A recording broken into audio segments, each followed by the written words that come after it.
You know what I mean? It's just different. It's a very mature group. This is probably one of the most mature groups I've ever been around. And we just kind of hang out and talk, and then boom, the meeting starts.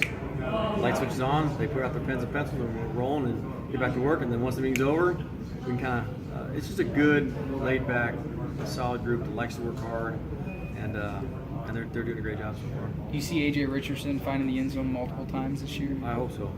More the better for us. Right. For the Broncos, yes, absolutely. He could.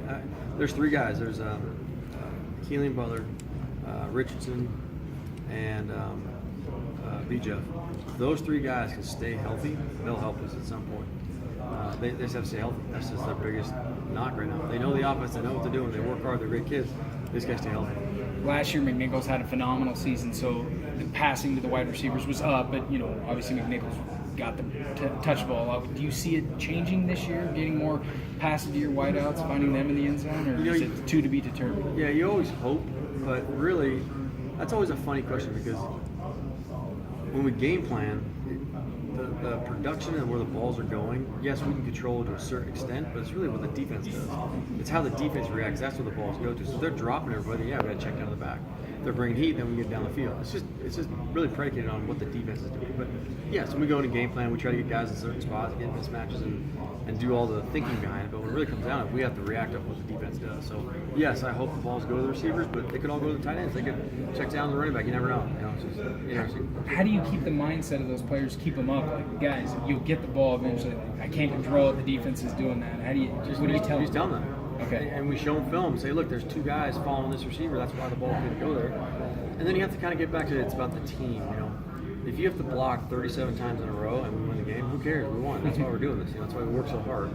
And you have to kind of take that selfless attitude, kind of just build it in your culture that it's about winning football games for the team, not necessarily how many catches can I get. And that's hard for kids nowadays to really get that, flip that switch of it's about the team and not just about me. And honestly, by far, they have this year. It's all about the team and the culture here. You've been all over the place with coaching, from Alabama to Fresno. Is this the most fun you're having right now at Boise? I mean, sum it up, I guess. Yeah, it really is. This is a special, and I'm not just saying this because I got the Bronco on my logo. I truly mean this. This is a special place for a lot of reasons, and it's fun because we work with a great staff, great guys. We're all aligned. We all think the same way. We're very similar to each other. Then you work with the kids. These kids are phenomenal. They work. It's so impressive to watch these kids work so hard. Their attention to detail. I just can't wait for it to all come together as a unit, come together as a team, and go see it on Saturday against another team. That's going to be the cool thing about it. But yes, I'm absolutely loving it, having a great time. Last thing, are you living by a motto or anything with this group, a saying or something you say every day to them? No, we just kind of roll. But we have one of those. They left. We all we got, but it's all it just means it's us in the room. There's no one else, and we can't go. It's not like free agency. Go pick up a guy from the 49ers. This is what we got. This is the unit we have. Not a lot of production. We know the issues. We know we have to get better at. Let's go do it. So it'll be fun. It'll be a fun year. Perfect, Coach. Spurbeck's a free agent. Yeah, bring him back. Yeah, no worries, you got it, man. Thanks. Coach, for the first time we met with you, you mentioned some of the specific mechanical improvements that you've done. I think you mentioned AK specifically, Killian, and how you lengthen his stride. What other kind of unique stamps do you feel like you've brought to the wide receiver position since you've had a little more time to acclimate? Yeah, I'd say just more being more technically sound. I think a lot of the details of route running and releases. Spent a lot of time in spring with releases and give these guys some tools in the line of scrimmage and just kind of honing those as spring went on. Mm-hmm. I was telling someone earlier, I wish we had 15 practices. I wish we had 20. I wish we got 5 more days just to kind of see the progress. You know what I'm saying? To continue that progress. We had to cut it off because it was the last day of spring. So it'll be good to get back and kind of get back in the groove in practice one and kind of continue that flow and kind of the teaching progression of more of the details of the position. How has that, how has your, obviously, like you said, you haven't necessarily been able to work a ton with them since the spring, but how has that group kind of tried to accept the challenge? This time last year, we were asking about who's some of the receivers that are going to emerge, and it was basically, the guys that we thought, Cedric and Thomas, who were the guys, and they were all year. Right. But now those guys have to step up. There has to be those guys. Right. How have they kind of accepted that this year? Oh, it's been great. I think it's awesome, and that's what I tell them.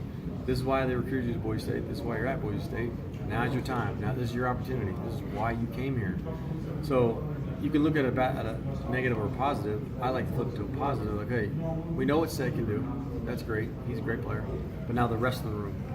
how do we integrate this to a unit, to a core of 6 or 7 really good players? And it's what it is. It's an opportunity. You got an opportunity, you got a chance, go do it. Go make some plays. Have fun. That's what college football is all about. So those faces will emerge as practice goes on. As we get close to that first game, we'll find out who those 4, 5, 6 guys are, and then we'll have a productive unit. Any of those guys, now that you were able to digest spring and now summer, any of those guys that has impressed you? You know, they're all different. You know, obviously Sean Monster, and I'd say he impressed probably because he was there every day. You know, a couple of the other guys that had showed flashes were your B. Jeff, Kalian Butler, and Richardson, AJ. But then they got hurt, so they showed some flashes. Right. Oh, this guy's got potential, and then there's a minor setback for a few days. So this is off and on. So we got to get them to be just they're healthy now. We got to keep them healthy. I always said those 3 guys, if they can stay healthy, they'll help us on Saturday in some way. My last one is when I talked to Harsin last week, he did mention, you know, receiver being a spot that he's thinking maybe one of those true freshmen can step up at. You signed 3 of them, and again, you talk about being different. All 3 of them seem like they bring something different to the table. Do you anticipate maybe being able to use 1, 2, I don't know about all 3, but a couple of those guys possibly? Absolutely. Yeah. And I think it'd be great. And I think it's I think we start to integrate that level of competition, it makes everybody better. So if I'm an older guy and I got a freshman walking the door and this guy's making plays, you're like, whoa, that guy's pretty good. I better step my game up a little bit. It makes everybody better. You kind of feed off each other. So yeah, it could be 1, could be 2, could be 0. I don't know. That's the cool thing about camp and how these guys fit in and how they play, because recruiting's over, so now we got to go do it. You know, that's why we brought you here. Go compete with some of our senior corners and some of our players on defense. And how do they? Can you do it? Which I think they can. I believe in them. But now, so it'll be fun to see who emerges. Yes, hopefully 1, maybe 2. You never know.